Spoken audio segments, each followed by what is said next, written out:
अस्सलामु अलैकुम वरहमतुल्लाहि वबरकातुहू। अल्हम्दुलिल्लाह वस्सलातु वस्सलाम अला रसूलिल्लाह व अला आलिहि व सहबिहि व मन तबिअ हुदाह, अम्मा बाद। मोहतरम नाज़रीन किराम, आइए मुनकिरीन हदीस के एक और एतराज़ को देखते हैं। मुनकिरीन हदीस का तीसरा एतराज़ ये है कि अगर सुन्नत रसूल हुज्जत होती, दीन में उसकी कोई हैसियत होती, तो अल्लाह के नबी सल्लल्लाहु अलैहि वसल्लम उसे लिखने से साफ़ तौर पे मना ना करते और ये ना कहते कि जिन्होंने लिखा है वो उसे मिटा दें। चुनांचे सही मुस्लिम की एक रिवायत है, अल्लाह के नबी सल्लल्लाहु अलैहि वसल्लम बयान फरमाते हैं, अबू सईद खुदरी कहते हैं कि आपने फरमाया, ला तक्तुबु अन्नी वमन कतब अन्नी गैरल कुरआनी फलियमहु। आप सल्लल्लाहु फरमाते हैं कि तुम लोग मेरी जानिब से कोई चीज़ नोट ना करो, और जिसने मेरी जानिब से मेरी कोई बात नोट की है तो उसे चाहिए कि उसे मिटा दे। यह हदीस सही मुस्लिम के अंदर है। एक दूसरी हदीस पेश करते हैं अपनी दलील के तौर पर। अबू हुरैरा रज़ियल्लाहु ताला अन्हु से रिवायत है, कहते हैं कि हम लोग बैठे हुए थे, नक्तुब मा नस्मा मिनन नबी सल्लल्लाहु अलैहि वसल्लम, आप सल्लल्लाहु अलैहि वसल्लम की बातें सुन करके हम उसे नोट करते थे। चुनांचे आप सल्लल्लाहु अलैहि वसल्लम ने फरमाया, मा हादा तक्तुबून, ये क्या तुम लोग लिख रहे हो? तो हमने कहा कि जो आपसे सुन रहे हैं वही हम नोट कर रहे हैं। आप सल्लल्लाहु अलैहि वसल्लम ने फरमाया, अ किताबुन गैर किताबिल्लाह, कुरान करीम के अलावा भी कोई चीज़ आप लिख रहे हो? आपने फरमाया, सिर्फ़ अल्लाह की किताब, खालिस उसी को नोट करो, बकिया को मत नोट करो। कहते हैं, फ़जमअना मा कतबना फ़ी सईदिन वाहिद सुम्मा अहरक़नाहु बिन्नार, फिर हमने जो कुछ नोट किया था उसे एक जगह इकट्ठा किया और फिर उसे आग में जला दिया। तो फिर हमने कहा, अल्लाह के नबी सल्लल्लाहु अलैहि वसल्लम, क्या हम आपसे जो सुनते हैं उसे लोगों से बयान कर सकते हैं? तो आपने फरमाया कि तुम लोग मेरी जानिब से बयान कर सकते हो, कोई हरज नहीं। फिर आपने फरमाया, वमन कज़िबा अलैया मुतअम्मिदन फलयतबव्वा मक़अदहु मिनन नार, जो मेरी जानिब झूठ की निस्बत जानबूझकर करता है तो उसे चाहिए कि अपना ठिकाना जहन्नम बनाए।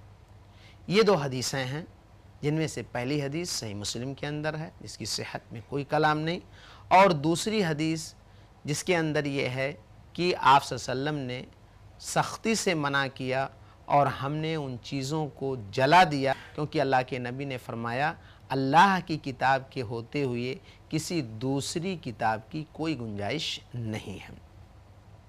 ये जो दूसरी हदीस है, इसके हदीस के बारे में अहले इल्म कहते हैं ये हदीस ज़ईफ़ है।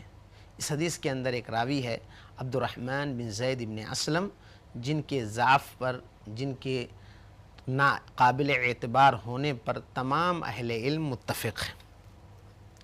यहाँ पर जो बात कही गई है, जो एतराज़ किया गया है कि आप सल्लल्लाहु अलैहि वसल्लम ने मना किया, लिहाजा इसका जवाब ये है कि आप सल्लल्लाहु अलैहि वसल्लम ने वाक़अतन शुरू में मना किया था ताकि कुरान और अहादीस दोनों गड़बड़ ना हो जाएं, मिल ना जाएं और लोग मेरी बातों को कुरान का जुज़ और हिस्सा ना समझ बैठे।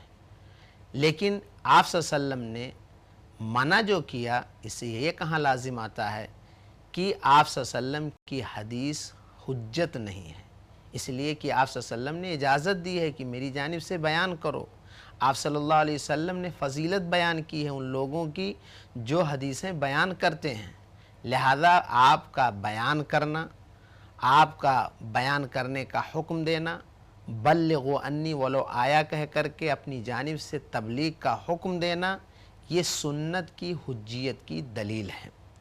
ख़ास करके जब ये बात मिलती है कि बहुत सारे सहाबे किराम ने आप सल्लल्लाहु अलैहि वसल्लम की हदीसें नोट की, आपने खुतूत खुद लिखवाए, लिहाजा मुमानियत वाली बात यह वक्ती थी, दायमी नहीं थी और एक मकसद के तहत थी।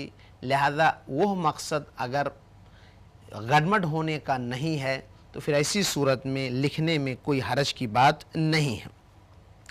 اسی طرح سے یہ جو حدیث ہے من کذب علی متعمدا فلیتبوأ مقعدہ من النار، اس حدیث کے اندر خود اس بات کا ثبوت ہے کہ سنت حجت، وہ اس طرح سے کہ اللہ کے نبی صلی اللہ علیہ وسلم نے فرمایا میری جانب جو جھوٹ کی نسبت جان بوجھ کر کرے، اس کا مطلب یہ ہے کہ آپ صلی اللہ علیہ وسلم کی جانب سے بیان کی جائے گی کوئی بات تو اس میں جھوٹ کی آمیزش نہیں ہونی چاہیے۔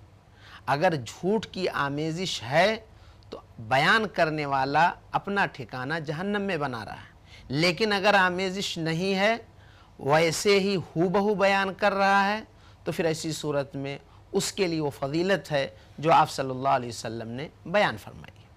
اسی طرح سے اللہ کے نبی صلی اللہ علیہ وسلم نے باقاعدہ حکم دیا ہے حجۃ الوداع کے موقع پر اکتبوا لابی شاہ، ابو شاہ کے لیے نوٹ کرو، لہذا آپ صلی اللہ علیہ وسلم حسب حاجت و ضرورت لکھنے کا حکم صادر فرما رہے ہیں۔ آپ صلی اللہ علیہ وسلم زکوٰۃ کے مسائل کو لکھوا رہے ہیں۔ آپ صلی اللہ علیہ وسلم صحابہ کو حکم دے رہے ہیں کہ ویسے ہی نماز پڑھو، صلو کما رأیتمونی اصلی، جیسے تم مجھے نماز پڑھتے ہوئے دیکھتے ہو۔ آپ صحابہ سے کہہ رہے ہیں خذوا انی مناسککم، تم مجھ سے حج کا طریقہ لے لو، مجھے نہیں پتہ کہ میں آئندہ سال رہوں گا یا نہیں رہوں گا۔ معلوم یہ ہوا کہ آپ صلی اللہ علیہ وسلم کا کتابت حدیث سے روکنا یہ اس بات کی قطعاً دلیل نہیں ہے کہ سنت کی حجیت ناقابل تسلیم ہے، بلکہ آپ صلی اللہ علیہ وسلم نے جو اجازت دی ہے اپنی جانب سے بیان کرنے کی وہ اس بات کی واضح دلیل ہے کہ سنت حجت ہے۔